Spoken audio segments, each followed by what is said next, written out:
Today is November 29, 2025. The stakes have never been higher, and the goal has never been more clear. That is the caption the U.S. Department of Homeland Security chose to accompany a single terrifying command: Remigration now. It looks like a simple policy update, perhaps a bureaucratic shuffling of papers, but if you peel back the layers of that word, you will find a history written in blood and a future that promises the same. Remigration is not just a synonym for deportation.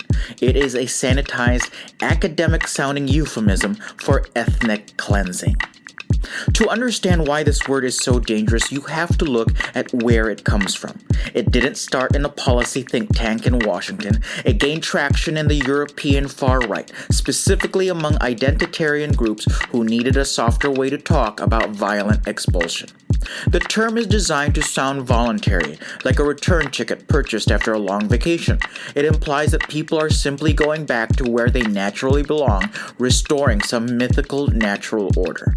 But in practice, as outlined by political theorists in recent movements in Germany and Austria, remigration is not limited to undocumented immigrants. It targets citizens. It targets anyone who, quote, can't be assimilated or who are, quote, non-native, regardless of their passport. When the administration adopts this language, it is signaling a shift from border enforcement to demographic engineering. It is the administration deciding who the real people are and forcibly removing the rest. That is the textbook definition of ethnic cleansing, rendering an area ethnically homogeneous by using force or intimidation to remove persons of another group. We often tell ourselves that this kind of thing doesn't happen here, that ethnic cleansing is something that happens in the Balkans or failing states, not in a democracy with a Bill of Rights. But the U.S. has a long documented history of using the machinery of government to purge specific ethnic groups from the land. Consider the Indian Removal Act of 1830. Note the bureaucratic neutral name. It wasn't called the Native American Death March Act. It was framed as a land exchange, a necessary separation for the good of both parties. President Andrew Jackson described it as a benevolent policy.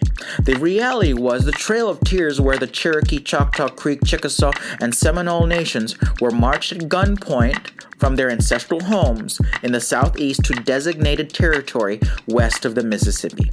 Thousands died from exposure, disease, and starvation. It was ethnic cleansing, wrapped in the language of law and order. Fast forward a century to the 1930s and the Mexican repatriation.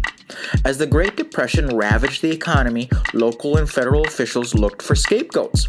They targeted people of Mexican descent, blaming them for taking jobs and draining relief funds.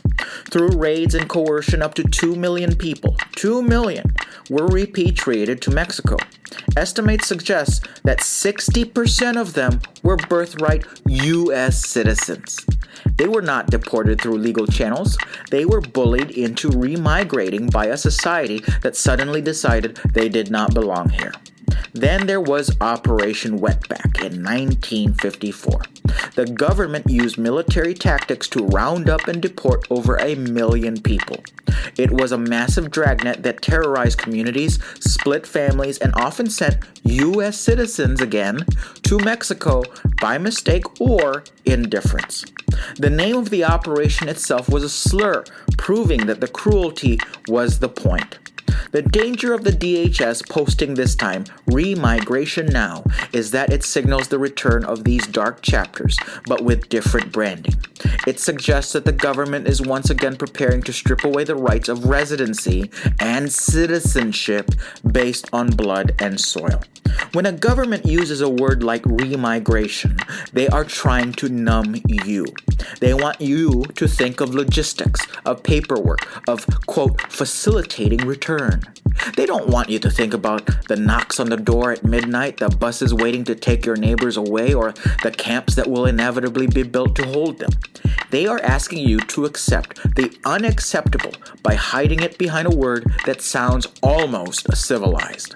But make no mistake, when the administration demands the mass removal of a specific group of people to purify the nation, there is only one honest name for it, and it isn't remigration.